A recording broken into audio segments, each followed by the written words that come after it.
All right, good morning, everybody. It is 12:59, and I just want to come in and make sure everyone can hear us okay. If you guys don't mind, could you guys give us a thumbs up in the question and comment section and to let us know that you guys can hear us. And if you guys haven't had a chance to, or if this is your first session for the day, and you guys haven't had a chance to answer the poll questions, if you guys don't mind just taking a few seconds here to answer the poll questions down there at the bottom. And thank you guys so much for letting me know that you guys can hear me.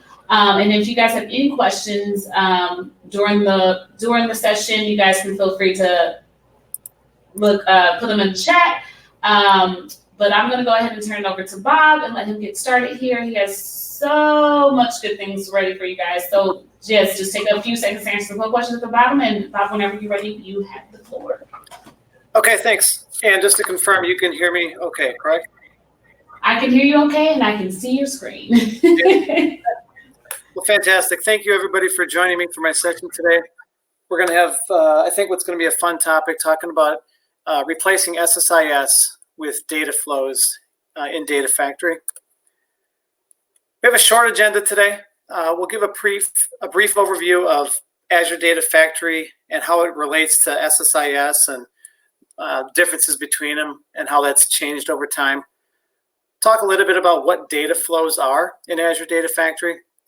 And really, most of my session today is going to be a demonstration. We're going to do two demonstrations using data flows, one to load a data warehouse dimension table, and then another to load a corresponding facts table. My name is Bob Rubocki. I'm a practice manager and architect with Pragmatic Works. I've been working in data warehousing and business intelligence for quite some time now. And if you'd like to reach out and ask me any questions or learn more about what we're talking about here today, I've got a few ways to do that here.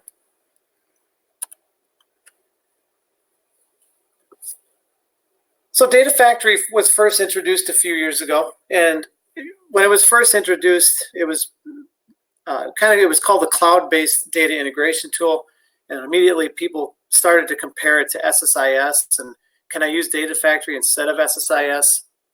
And so those comparisons were starting to happen really from the time that Data Factory was first introduced.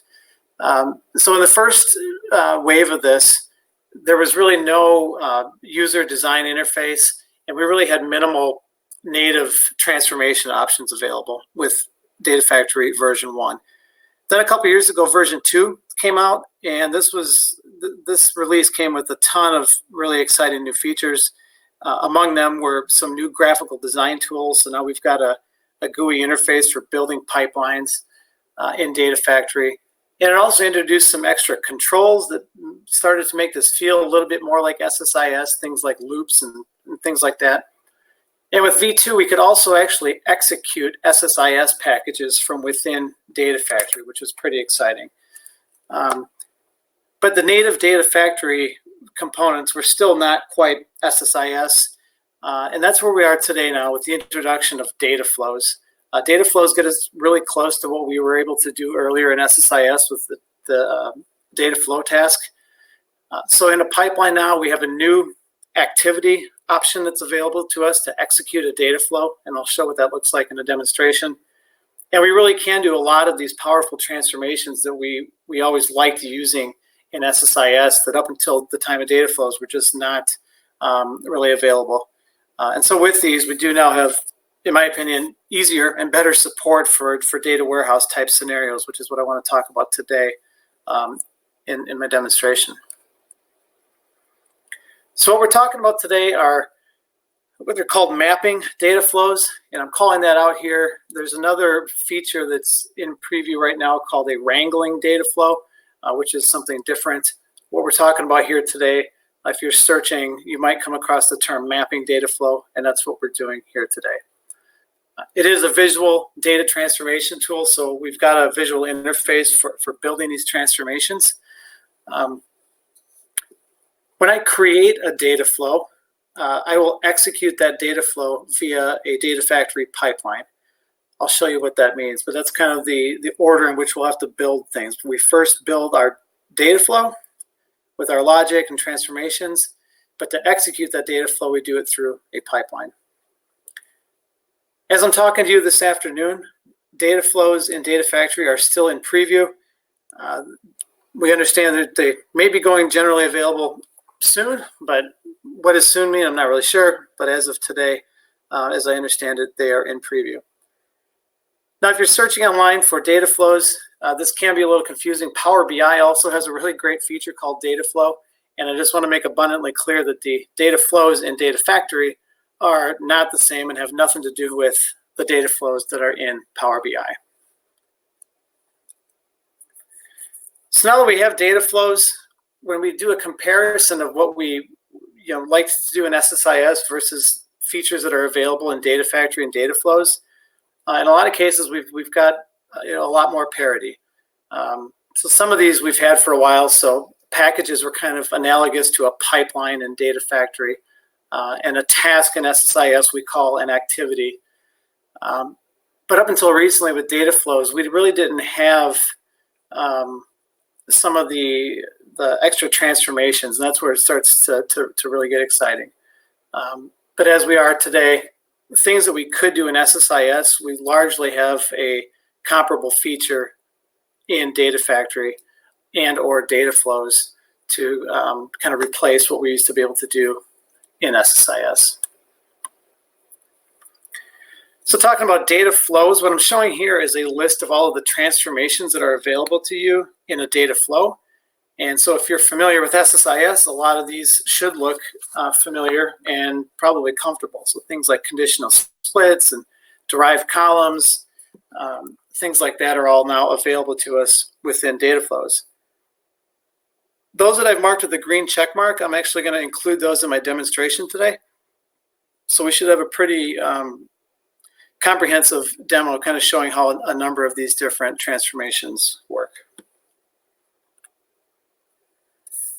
I want to quickly talk about the technology under the covers. So data flows and Data Factory are running on Azure Databricks. And Databricks ultimately is an implementation of Apache Spark. And so I'm not going to go into the details on that today, but just be aware that when we're running data flows with Data Factory, that it is using Apache Spark via Databricks. And as we get into some more advanced tuning topics, we can get into tuning the way that Databricks and the clusters are configured. That's out of the scope for today, but I do just want to make everybody aware that this is a really important feature to understand a little bit about what's happening under the covers. So let's set up the demonstration here quickly. For my demo today, I'm simulating that I just didn't do it in an automated way. I actually did extract some data, and I loaded it into some CSV files. And those CSV files are stored in Azure Data Lake Gen 2. So the part that I've assumed is that that extraction piece has already been done. The data is loaded into files, and those files are ready to be consumed. I've created a star schema data warehouse, and that's running in an Azure SQL database. So that's just a little bit about the technology and the high-level architecture. I mentioned earlier, we are going to do two demonstrations today. We'll start with a dimension load. And for this demonstration, my scenario is that I'm doing a simple type 1 dimension history. And what that means is that when I extract my source data, I will do an insert into the table for new items, and I will update existing items in my dimension table if there are any changes that came from my source data. For this demonstration, I'm also going to use Dataflows to create the surrogate key. And it's pretty common in a SQL Server environment, in particular, to let the database do that through an identity property. But I'm not going to do that today. I'm going to generate the surrogate key in my data flow. And then when we're loading our fact table, I'm only going to be doing an insert of new records. So I'm not going to be handling any kind of update scenarios.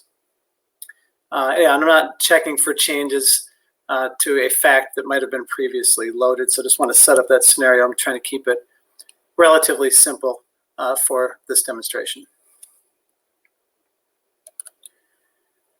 I do want to call out that the source data that we're using today, I did pull down from Pro Football Reference. So we'll be looking at some basic football stats, and just wanted to acknowledge that I'm getting this data from them. And they've got some really cool stuff. Even if you're not a football fan, they've got some pretty simple, small data sets that you could use to, learn and try some of this out on your own if you want. So thank you to Pro Football Reference. And with that, I'm going to jump into my demo. Let me see here. To set this up, I'm going to first show the file that we're going to load today. So we're going to work off of really one file for this demonstration. We can see here that it is a CSV file, so comma separated with these column headers up here. We're going to use this file to run both of our scenarios. Yeah, if I can escape here, that'd be good. Okay. So I just want to give you a quick visual of this file. Now, one thing I want to point out here is that when we start looking at some of these players' names, they kind of have this slash tagged in there and some kind of code that this website is likely using to keep their information unique. And we're going to handle that and how to parse and clean that up in our demonstration here. But just wanted to point out that little nuance here.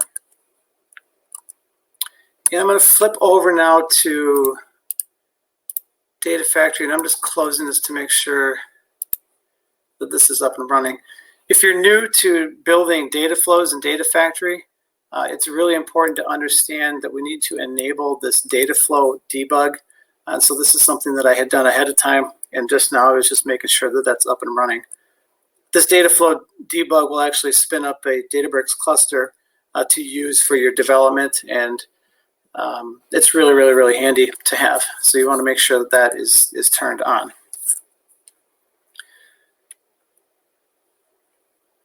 I'm going to show the table we're going to load here. The first one we're going to load is this dimension for players. So let's walk through this quickly here. I've got a surrogate key value here.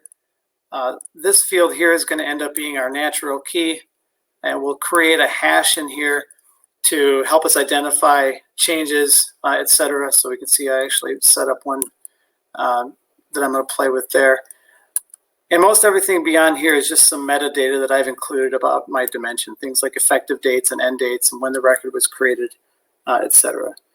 So we'll be loading that dimension, and we'll just take a quick look at our fact table. Just want to show you what this looks like quickly before we go into the demo. So this is a relatively simple fact table. This is kind of my personal style. I've got a surrogate key on my fact table. I've got 3 dimension foreign keys followed by a number of measures. So that's going to be the fact table that we're loading. So the only other preparation I've done here for the demo is in Data Factory, I've created data sets to point to this text file. So that's the file that I was showing you earlier. This is my CSV file. So I've got a connection to that. And then I've also got a connection to the tables that we're going to be using today. So we're going to be loading this table here, and we're going to load this table here. And we're going to use this table and this table for lookups on my fact table load. So with all that set up, we're ready to get started. I'm going to go ahead and create a new data flow. We're going to start with the dimension load first. So I'll just call this demo load dim player. Okay. And now that I'm in my design surface here, I'm going to lay out, start pulling in my source data. So to begin with here, I'm going to make a reference out to my, and by the way, I just clicked that button there that said add source. Now if I click the source here, I'll give this a name. And I'm going to point this to my source data file. And I'm not going to walk through all the options here. I'm going to keep this pretty simple just to really show the different transformations that are available. So I'm not going to go through all these options here. So now I've got a reference to that file. And when going back to this whole idea where I had that slash and some identifying information in my file about those players, I do want to clean up some of that. So I'm going to create a derived column transform, and I'm going to call this, actually, let me back up. For loading my dimension, I'm actually going to start by choosing with a select transform, just a subset of the columns. So this file had everything in there with all the measures and the stats. And for what I'm doing on the dimension load, I don't need that. So I'm going to use a select transform. And I'm just going to unselect the things that I need for my dimension. And so for my dimension, really, out of all this stuff, the only things that I really need are the player name and the player's position. And I'm going to delete the rest of this here. So now I'm just trimming down my data set to only those fields that I really need. And that looks good. Now I'm going to go ahead and parse out my player name. So I'm going to put in a derived column here, and I'm going to call this parse player name. And so this looks kind of similar to what we have in SSIS. I'm going to do a replace here. So I'm just going to select from my dropdown the player name field. And I have an expression already created here to help me parse that field. And all I'm doing here, if I go into this expression editor, which if you're new to Dataflows is pretty awesome. There's a lot of really good documentation about the functions that are available. And what I'm doing here is just simply saying, take the value that's in player name. Locate is kind of like your character index in SQL. And I'm saying, give me the first instance of a slash and give me everything to the left of that. I'm going to do a couple more derived columns and we'll come back and do a preview of this. But now that I have that slash and all that extra stuff removed, I'm going to do another one and I'm going to call this first name, last name. And I'm going to add a column here called first name. And I'm going to give myself a little bit more room to work by closing that there. Now I'm going to hit the plus here and I'm going to create another column called last name. And again, I've got these pieces prepared. What I'm doing here is just simply looking for, in our new player name field, I'm looking for a space, and anything to the left of the space is going to be the player's first name. And anything to the right of that space will be the player's last name. Just put that in there.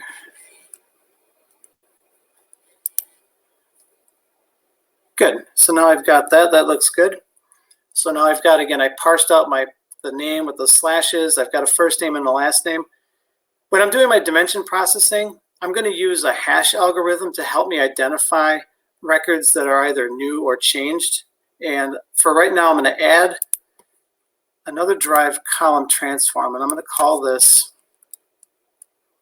source file hash. That's just the name of the transform. And I'm going to call this type 1 record hash. So I'm adding a column called type 1 record hash. And I'm going to use this function here, this SHA-2. So I'm using an encryption algorithm to create a hash. And so what this is doing is it's going to take the combination of my player name, first name, last name, and their position, and it's going to create a hash of all of those values. Now I want to show you something pretty neat with Dataflows and getting into this Dataflow debug is this idea of previewing our data. So I've added a number of derived columns, and I just want to take a look to see that the code that I'm using in those derived column expressions is working, that the output is looking like I want it to. And so I've got this preview here, and what I see is that this looks pretty good. My player names don't have that slash in it. They don't have that extra stuff after the slash. It's separated out first name and last name, and it's created a hash. And so for my logic for today, that's everything I need regarding accessing the source file and kind of preparing that data. So when I start thinking about the slowly changing dimension logic, I really need to look at, well, what records are already existing in the dimension table that I'm loading. So I'm going to make a reference to that here, and I'm going to call this dim player. And I'm going to make a reference down to my player table here. And the player table has a lot of fields that I don't need. So again, I'm going to use this select. These are really, really handy. And I'm going to just rename this to say existing records.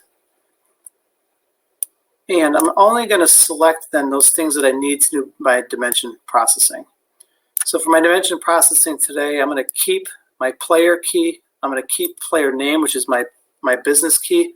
And I'm going to keep this type 1 record hash. And everything else I'm going to remove from here. I just don't need it for this particular data flow. And while I'm in here, I'm going to rename these fields. When you start using data flows, you start to understand that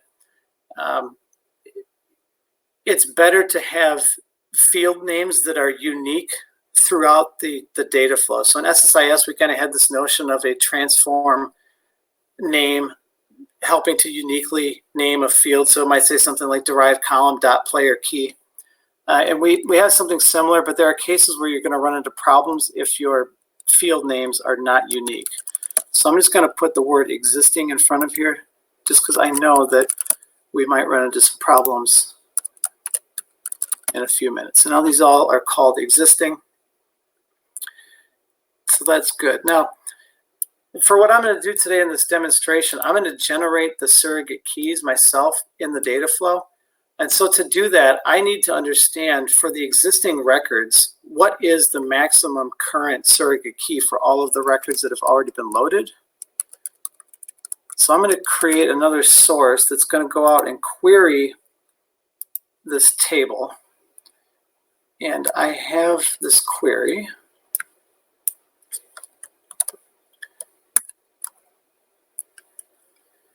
And I'll show you what this query is doing here in a second. But when I point to that table, I have an option of using the table itself or using a query. I'm going to use a query here. And I'm going to click import. While I'm doing that, I just want to show you what this query is doing. I've got the same query sitting over here. And all this is doing is it's returning me one record that's saying, okay, for this table, this is the current maximum surrogate key value. So I know that in my data flow, I want the next surrogate key to be the number 38, for example. But I need to know this number 37 before I can do that. So I think, yes, so that worked. That's good.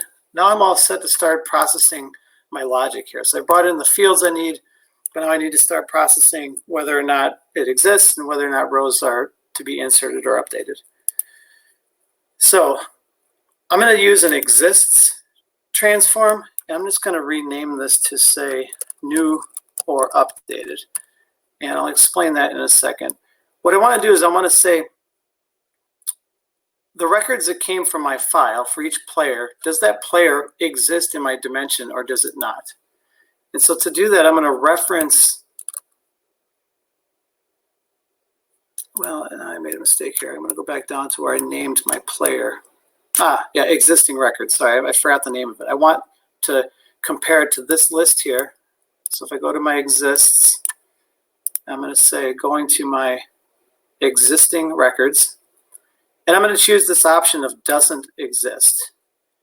And I'm going to give it a condition where I'm going to use those hash values. So I'm taking that type 1 record hash that we computed for our file, and I'm going to compare it to,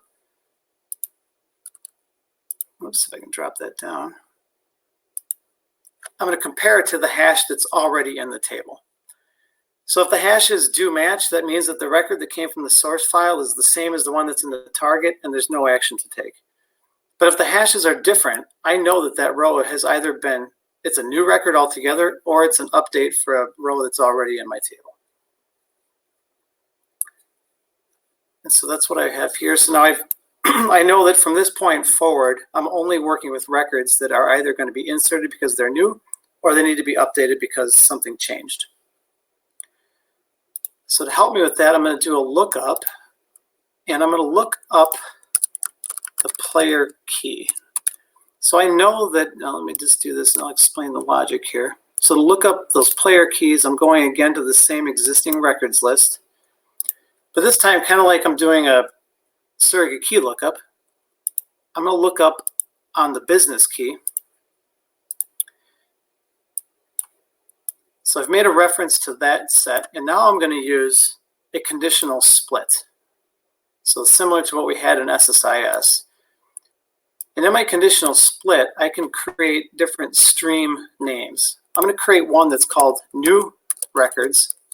And I'm going to create one that is updated records. And I'm going to put a condition in here. How do I know which records are new?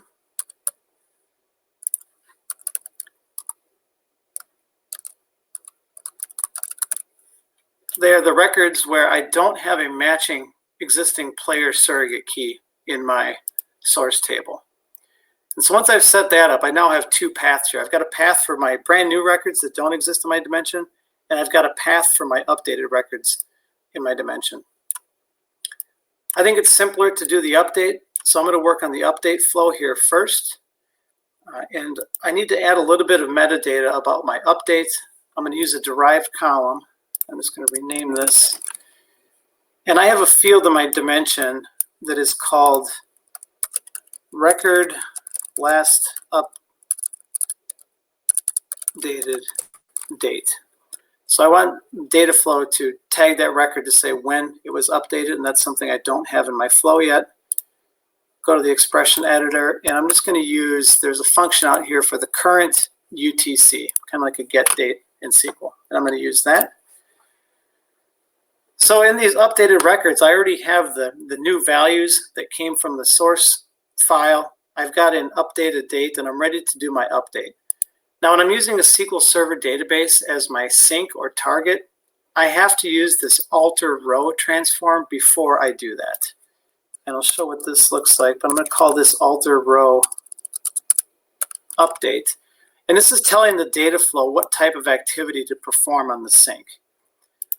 In this case here, I'm only doing updates. So I'm going to say update the records. And since I'm doing this for all records, I'm just going to say that this is true. So kind of in plain English, this is just saying update the corresponding record in the dimension table if true is true for all of the records in this particular flow here. I've got that done. Now I'm just going to put my sink in. Sink is like a target or a destination. And I'm going to call this update dim player. And the data set that I'm updating will be dim player. On my settings on the sink for the SQL Server connection, I need to tell it explicitly that I'm doing updates here. And when I choose that I'm doing an update, it's saying what field or fields am I keying my update on. And in my case here, I'm using, should have player key. You know what? I made a mistake here. If I go back to my lookup on the existing records, and I put the existing word, I don't want that on player key. So that was a mistake on my part. So now that I changed that, and I go back to my update,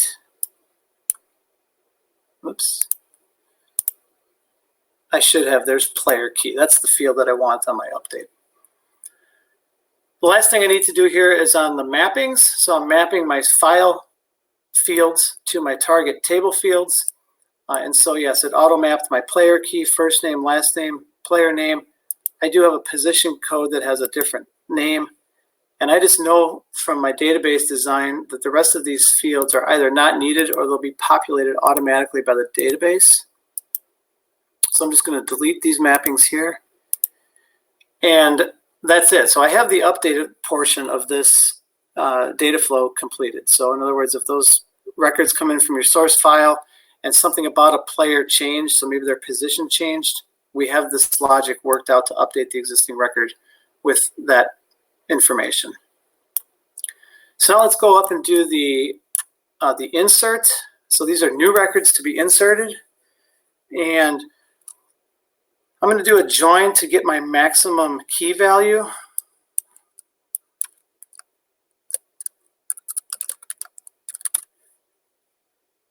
And so this was that max, whoops, I have a search here. I'm going to go to that max surrogate key value.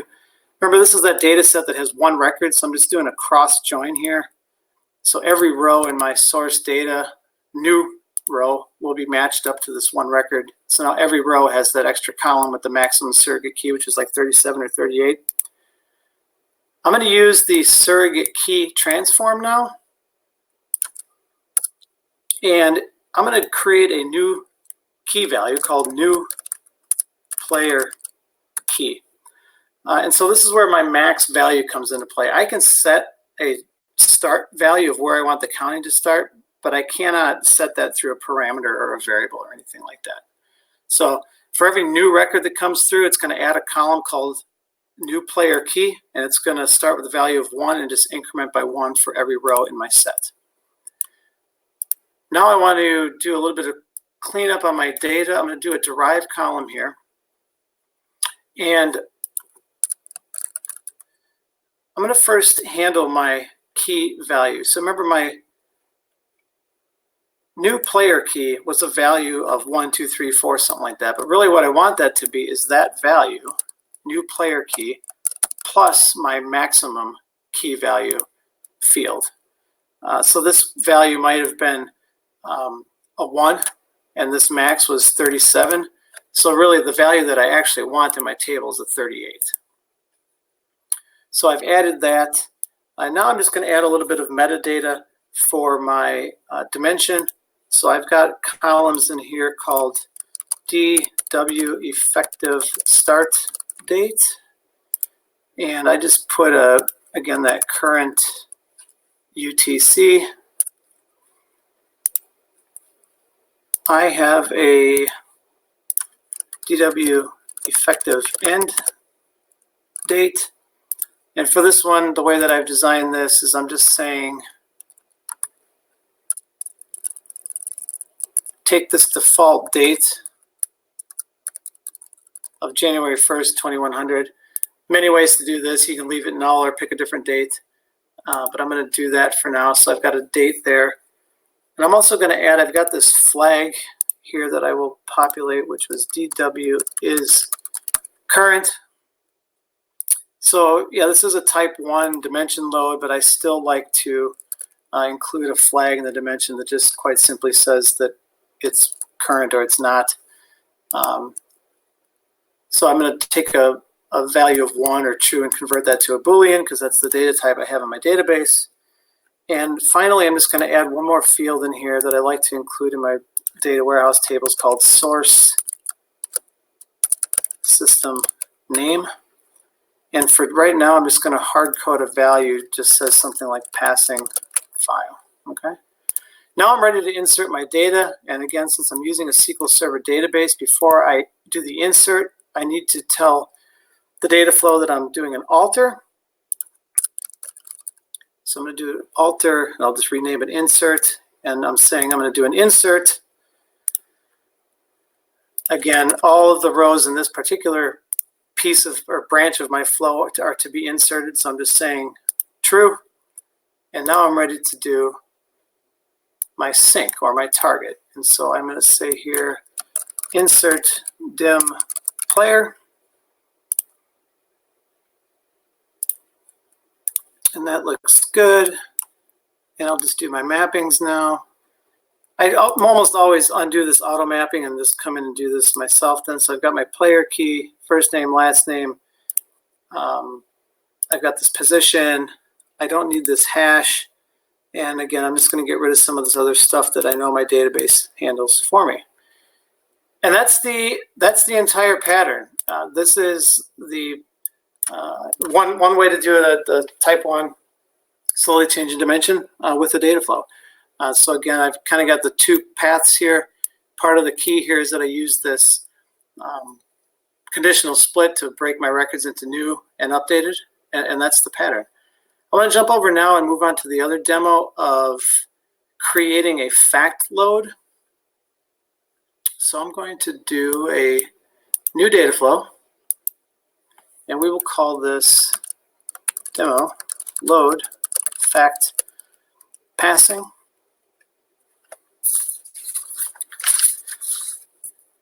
And again, we're using the same source data, so I'm going to make a reference to the same file again, and I'll call this my passing file. and I'm going to make a reference out to that same file again. Similar to what we had done before, I do need to parse out that player name, so I'm going to do that. And I'm also going to handle my date key, and I'm going to show you what that means in a second. Oops. But I'm going to replace player name with that same expression that I used before, where I'm just removing or keeping everything to the left of that slash that was in my source data. So now I have that. And I'm also going to add in here, rather than doing a lookup on my date dimension, I know a little thing about my dates. So I'm going to create a field here called date key.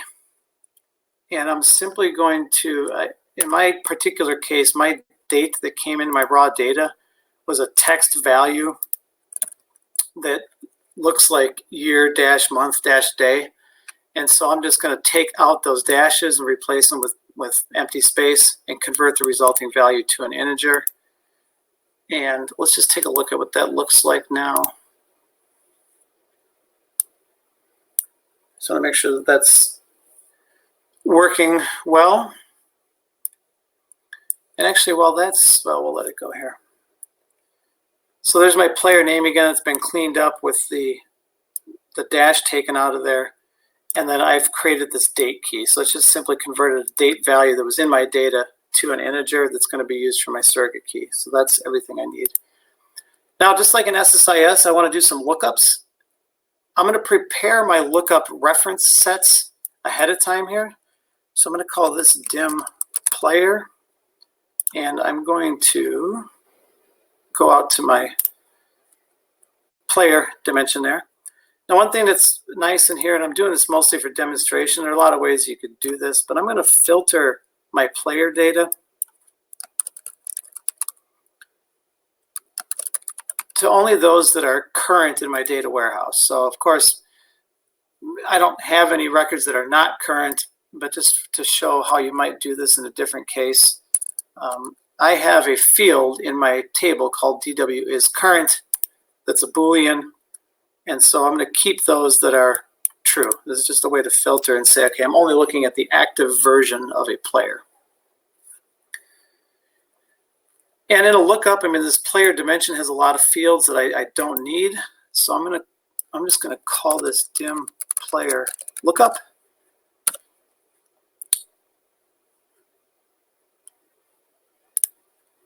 And we're going to, whoops, that's not what I meant to do. I wanted to do a select, not a derived column.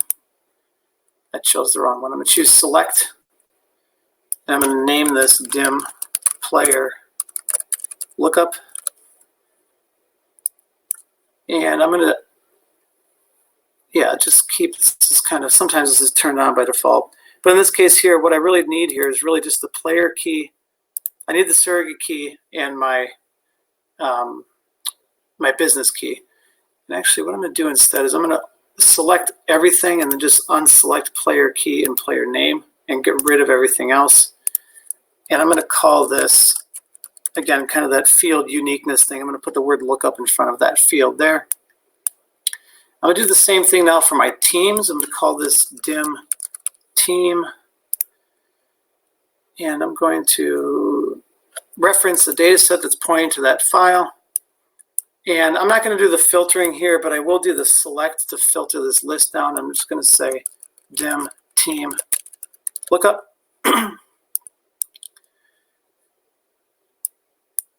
And I will select everything, but uncheck my team, that's my surrogate key, and my business key or natural key, and I'll remove everything else. And again, I'm just going to rename this to say lookup. All right. The last thing I'm going to do here for a reference is I need to understand in my case whether or not a fact record has already been loaded. And in my scenario, I know that each player can only have one record for each day. And so I need to get the list of the players and the days that have already been loaded. So I'll do that. And the source data set will be my fact table. And again, I'm just going to select the couple columns that I need from there. And I'm going to call this fact passing lookup. And I'm going to pick just the player and the date, and I'm going to wipe everything else out. And I'm going to just name these uniquely. And that looks good. All right, so I have all of the data that I need to get going here. And quite frankly, this becomes pretty simple from here on out. So loading my fact table after I've got all of my reference data ready, just like I do in SSIS, I'm going to do a lookup. And I'm going to call this lookup player key. And from the stream, I'm going to go down to this dim player lookup. And I'm going to join these things on the player name from my source data to the lookup player name in my reference set. I'm going to do another lookup on my team, so my team key. And similarly, I've got a field in here in my source data that was just called TM, which was short for team. And I'm joining that, though, to my lookup team code. And so now I've got that ready to go. Now, remember in my scenario, I only want to insert those records that don't exist in my fact table based on the combination of a player and a date in my scenario. So I'm going to do an exists, and I'm just going to say new records. I'm just going to give it a name. And what am I joining this to? Well, I'm going to join it to my fact passing lookup. I'm going to choose the option of does not exist. And here I'm going to create a composite condition. I'm just going to say that the player key from my source data, I'm going to match that up to the player key in my lookup. And the date key from my source, matching up to the date key in my lookup. So if my source data has records for player and date combinations that have not already been loaded into my fact table, they will be loaded into my fact table. If they already exist in the fact table, they're just going to be disregarded altogether. Again, I'm not handling an update scenario or anything like that in this demonstration. So now I've got a list of my new records here. Getting really close here. The only other big thing I'm going to do is I'm going to add a little bit of metadata to my load. In fact, that's what I'm going to call this. I'm just going to call this DW metadata. And I'm going to add this field called source system name. And again, for right now, I'm just hard coding a value. We can parameterize a lot of this, by the way, but for this quick demonstration, I'm just doing some hard coding. And this is something we do a lot with surrogate key values in SSIS. What I would do here is on the values where I did lookups, if I don't have a match, one way to handle that scenario where I don't have a match is to assign it a default value. And so that's what I want to do here. I want to say that if my team key doesn't exist or didn't find a match, I just want to replace that with a -1. So I'm just going to say is null. Whoops, that's not the right one. It is. There's a neat function here called, and I lost the IntelliSense when I made a mistake, but it's called if null. And I'm going to say, which one I was doing? Team key. So if team key is null, replace it with -1. And I'm going to do the same thing on my player key. I'm going to say player key. Same thing. So IIF null. And if player key is null, I'm going to replace it with a -1. So now I'm all set. The only other thing I need to do now is the alter row and the sync. So I'm going to do my alter row. I'm going to call this alter. If I could type, give it a name there, alter insert. And kind of like we did last time, I'm inserting at this point. I know that every record that came through here needs to be inserted. So I'm just going to say insert if true. And the final thing I'm going to do here is load my sync, which I will just call, excuse me, insert fact passing. And I'm going to reference my passing table and go right into my mappings. So I'm going to undo the auto mapping so I can see what's going on here.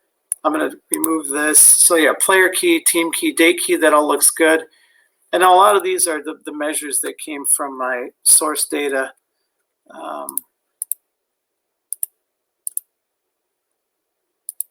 now I've made a mistake here. There they are.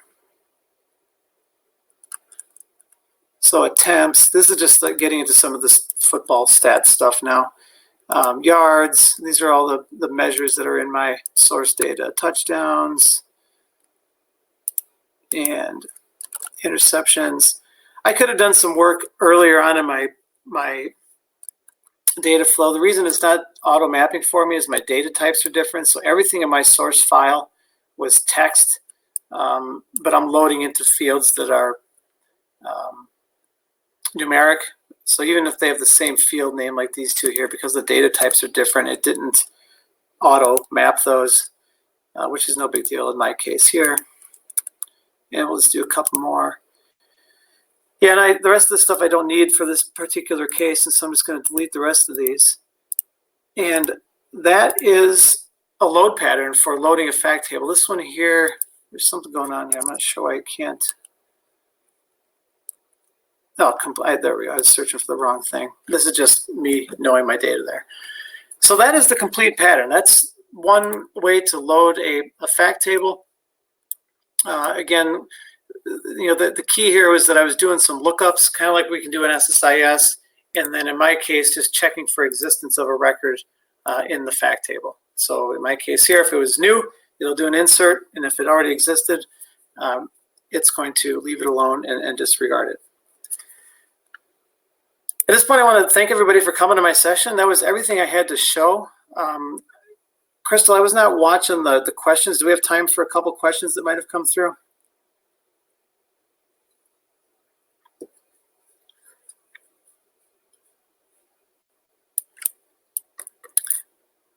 Let me see if I can pull this up here. Excuse me. Let me see if I can find. Uh-oh, looks like people were losing the presentation. I'm just going to pick off a couple questions here over the next few minutes. And Crystal, if you're there to join, let me know. Is there a GitHub repo? I do not have this in a GitHub repo. I will see about doing that. What I found with the data flows is that they are pretty hard to recreate is through sharing code. But I'll give a maybe on that right there. Yes, I see an answer about the slides. You will have the slides. Something about data flows here. The sound is good. Sound. Okay, all right. It looks like those were all the questions that were thrown out here in the chat. Oh, here's one. Hey, Bob, if you want 5 more minutes too, if anybody else wants to ask any questions, that'd be great too. Sorry about that. My microphone was acting a little funny.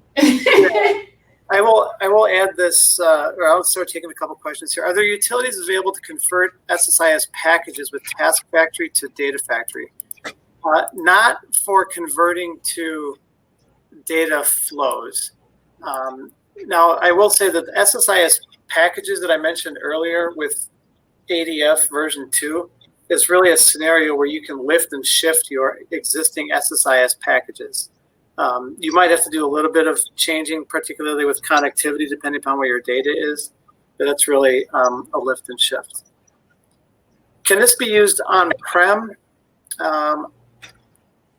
It's a good question. I don't believe so, because really what you're doing is you're spinning up a Databricks cluster, which is running in the cloud. Do data flows add a lot of costs? So that's a good question. So they are, you're paying for them based on the duration of execution, and it's really the cost of running the Databricks cluster. And then yes, would it be cost effective to do a lot of this transformation with T-SQL? Sure. You could, most everything I did here can be done with T-SQL, and that's another way to do it. The only difference really from what I did there would be to take the data from that file and put it into a SQL table. And then yes, you can do everything there with SQL. And yeah, somebody gave me a suggestion on a Q&A tab, but I just don't see that.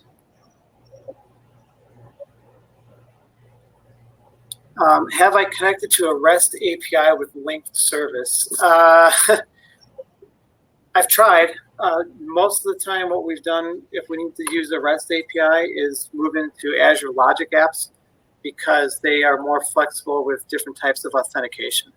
And so right now, that's one of the limitations of Data Factory connecting to a REST API is really authentication.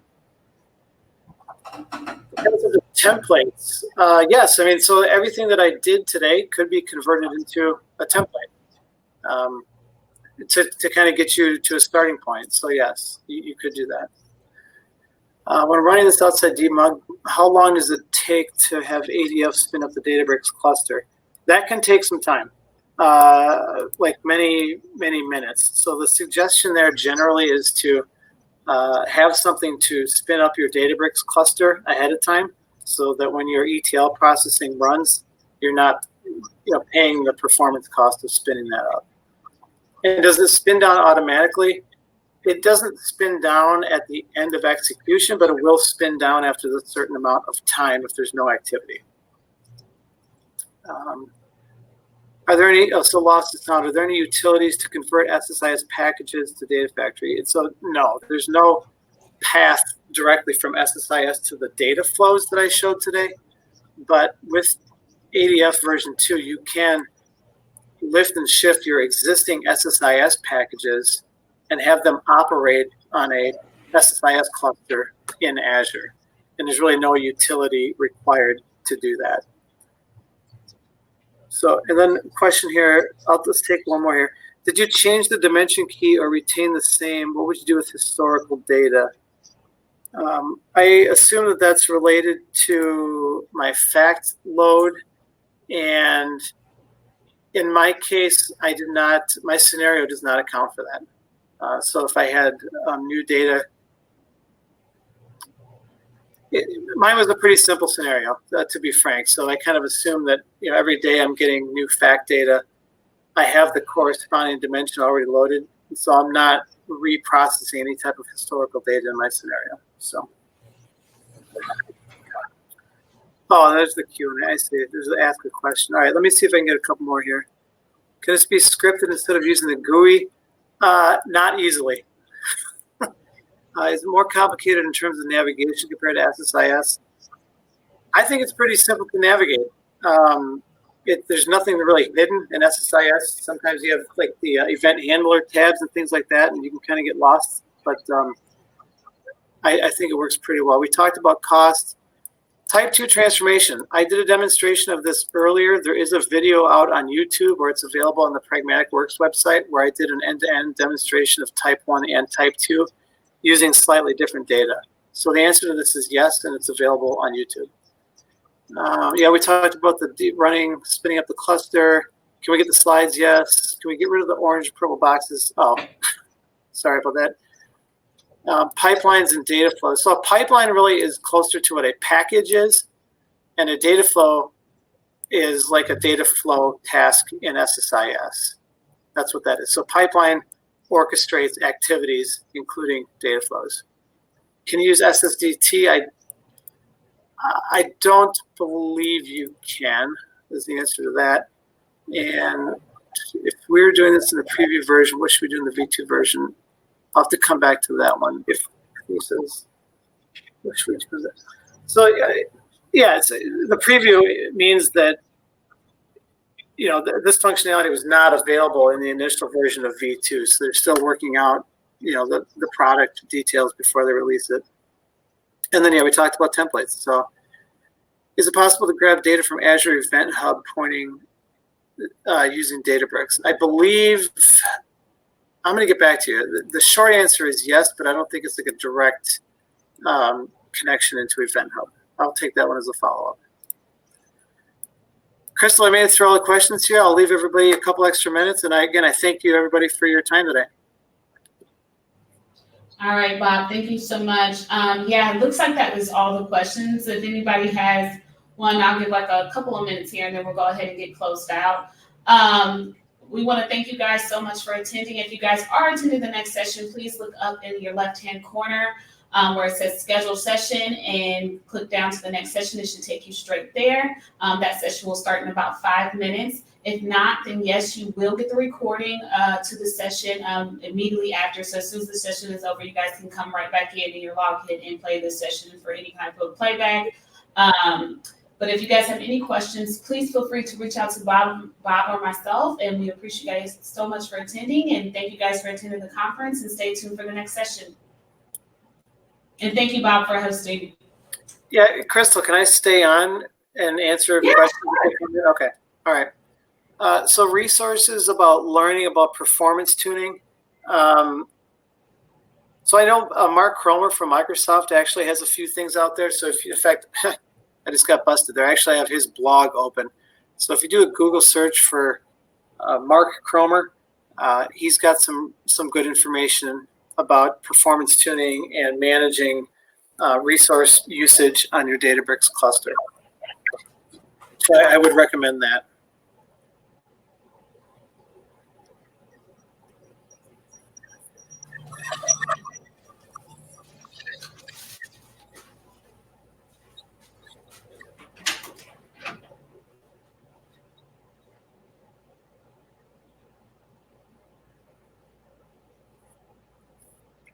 All right, there's a question you can.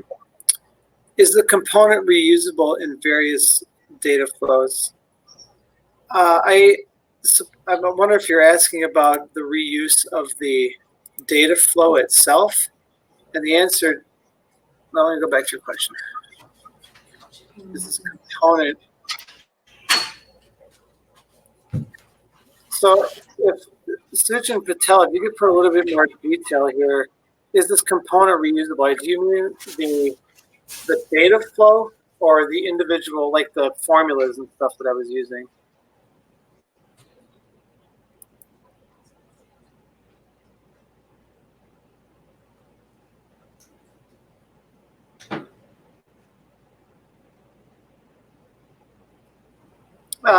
So somebody asked a question then, it looks like pipelines, which are equivalent to control flow in SSIS, is not covered.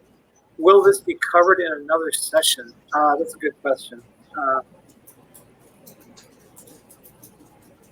I'm not sure. If it's not covered in another session, I know that there are some other videos out there. I know that Pragmatic Works has one.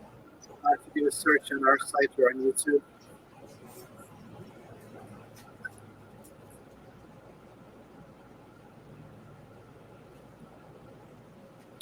Yeah, so okay, so Suchin asked the question about data flows, and yes, I can reuse the data flows. So I'll just show this quickly. If I create a new pipeline inside my list of activities, I have to move and transform, and I put this data flow out here, and I can choose any data flow that I've created. So I can execute one data flow from any number of pipelines that I want. That'll work just fine, yes.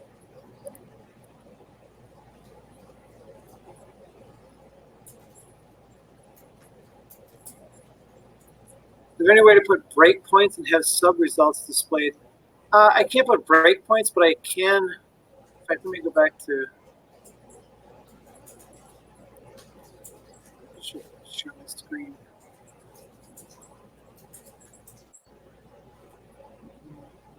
so you can't put the breakpoints, but what I was doing with the data preview or the preview data option in the data flow would be similar to that. And you can run that data preview at any point in your data flow without putting a breakpoint in there. So I guess it's just a little bit looking at your data while the process is running. And to be clear, this is only at design time. It doesn't work like when you're executing SSIS packages from Visual Studio, where I can put a breakpoint and it'll open up a results window or anything like that. It doesn't work quite like that. And yeah, I did stop sharing my screen a few minutes ago, so I apologize.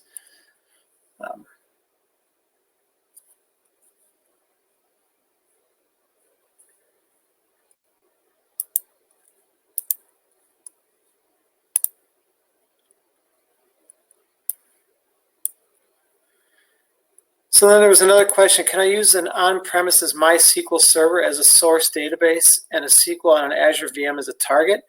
I believe the answer is yes. If you're using a database on-prem, you're going to have to configure in Data Factory what's called the self-hosted integration runtime. And what that does is it actually runs inside your network. So you'd run that on a machine that has connectivity to your database. And then via that runtime, you can connect to that database and then use it as a source in your data flow. And then likewise with the VM. I mean, as long as you can get connected to the VM and make a connection to it in Data Factory, you can reference objects via that connection in Data Factory.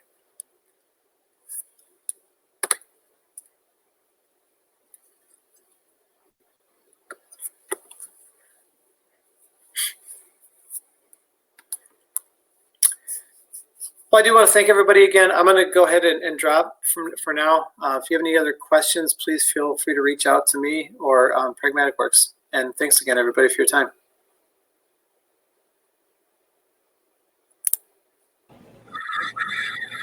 All right, thanks, Bobby. Appreciate it. And like I said, guys, if you guys want to go ahead and jump into the next session, it has started.